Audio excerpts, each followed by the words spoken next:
Hi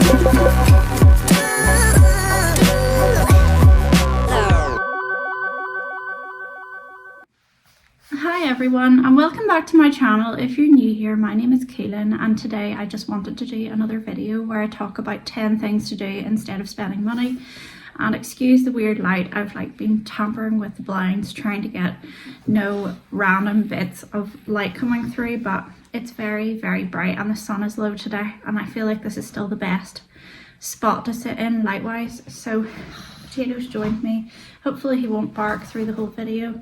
He's looking out the window as if he's searching for something to bark at. So yeah, I will go ahead and share my list with you. So number one is to go to the library and go to an area that you typically kind of avoid or bypass.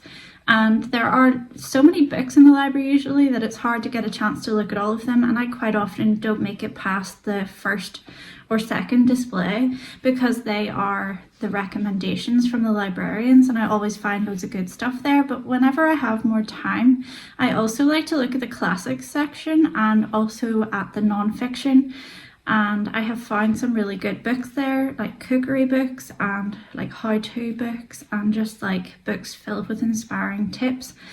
And I also found a huge collection of Agatha Christie books, which I've loved since I was a kid, but I kind of forget about sometimes. Sometimes stepping outside of your kind of comfort zone can lead to like really interesting finds.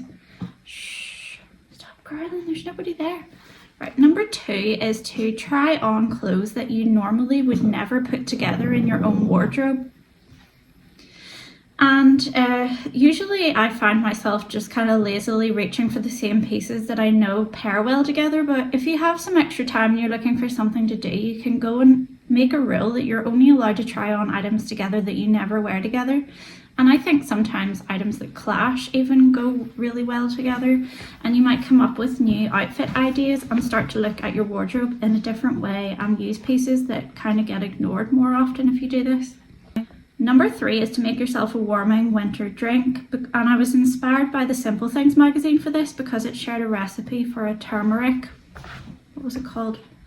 Turmeric malt, I think it was called. It was like a milky turmeric drink, and I would really like to try to make it. They used fresh turmeric, but I'm sure you could use the dried one too, and I just think there are lots of creative drinks available online.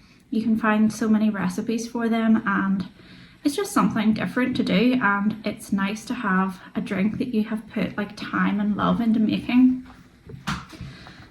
Number four is to clean one thing really well, and I'm somebody that gets really overwhelmed easily, and when I look at mess, like I've mentioned in other videos, I see it as a whole rather than being able to kind of focus on one detail that needs fixed first, and I just don't know where to start and get like, I basically feel like I can't do anything properly. But if you just pick one task in your house and decide to do it really well and only that task, it helps you to kind of systematically work around all the things that need done and get them done gradually instead of trying to clean your house from top to bottom all in one go, which I find very overwhelming, and it makes me just want to like run away from my house and not look at it. But I think if you just have a short period of time available and even set an alarm while you're doing it, it just helps you to pick a target and actually see it through and get it finished. And I think that the results are immediately visible as well in your home.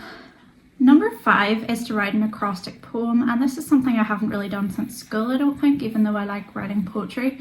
But my kids always enjoy doing it, and it could be like a kind of mindful activity to do. It's a little bit like a puzzle, and I'm sure most people know what it is, but if you don't, it's just you pick a word and you write it downwards on a page, and then for each letter you write a line starting with that letter. So you could make it like inspired by the seasons and do January or winter or anything, like a type of food you like, or you can make it about any subject you want, and it's just a nice quiet pastime. Number six is to make crafts, but only using materials that you already have in your house. And even if you don't have a huge stash of craft supplies, you can find so many things that you can use if you're just resourceful and go through things like even your recycling. And most people have a lot of stationery and supplies stashed away that they've forgotten about, and I just think it's a nice little challenge for yourself to make something using only materials you already have and I was sorting through a box of artwork that I've kept for the girls, and there's too much in it, but I still don't know how to kind of whittle it down. But it reminded me that like when they were younger we did that a lot, and in preschool they made so many like cute crafts using very few materials or things they already had lying around, and there are so many ideas online as well, so if you want inspiration you can just have a look. Number 7 is to sit down and listen to like an album in its entirety. I think a lot of us kind of are in a hurry and we just stick on a song and don't really give it much thought, and I know when I'm busy I just go to my liked songs on Spotify and play it continuously, and because I have like thousands of songs on it, it's fine, it doesn't get repetitive. But sometimes it's nice to sit down and make listening to an entire album an activity in itself. You can do something else peaceful while you're doing it as well, but I just like the mood of an album as a whole and thinking about the order of the songs and how it's all been put together, and it's something I used to do a lot when I was younger, and I kind of want to make more time for it again this year. I have a record player too, so I want to make a point of actually listening to full albums on it as well. Number 8 is to print off your favourite photos and use them to make some wall art. If you have a printer, you can just print off on whatever paper you have available, and if you don't, you can very cheaply print pages off at the library. It's just nice to have a physical copy of your photos, and I think it makes you look at them more often, because mine just get kind of lost in my phone and I never really sit and look through them all. But if you go through and then you'll find happy memories too, and it'll probably put you in a good mood just reliving those and having them to look at around you on your walls.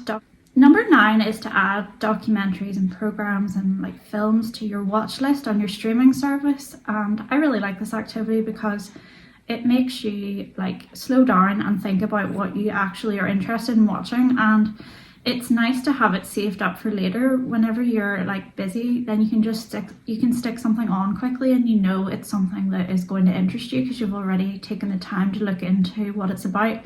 And I find January to be like the best time of the year to get stuck into a series, because it's cold outside, it's still getting dark pretty early, and it's just a time for hibernation and rest. And I remember one January when I lived in Glasgow and I was having a really tough time, and I had just gone back after the Christmas holidays at home and was feeling quite lonely, and it was like snowy outside and it was just a difficult month, but I got really into watching The Sopranos, and that literally carried me through the month. Like, it's almost like you know the characters and you can't wait to spend time with them, and I just like that feeling of getting so like addicted to a series in winter that you just can't wait to watch the next episode.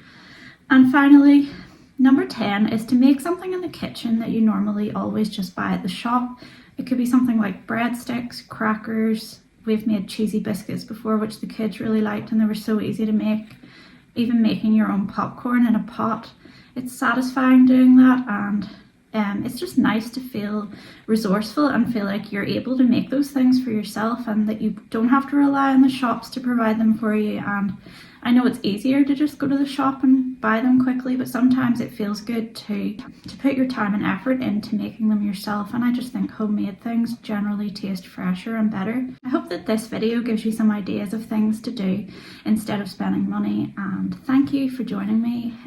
Don't forget to subscribe for more content, and I will see you soon. Bye.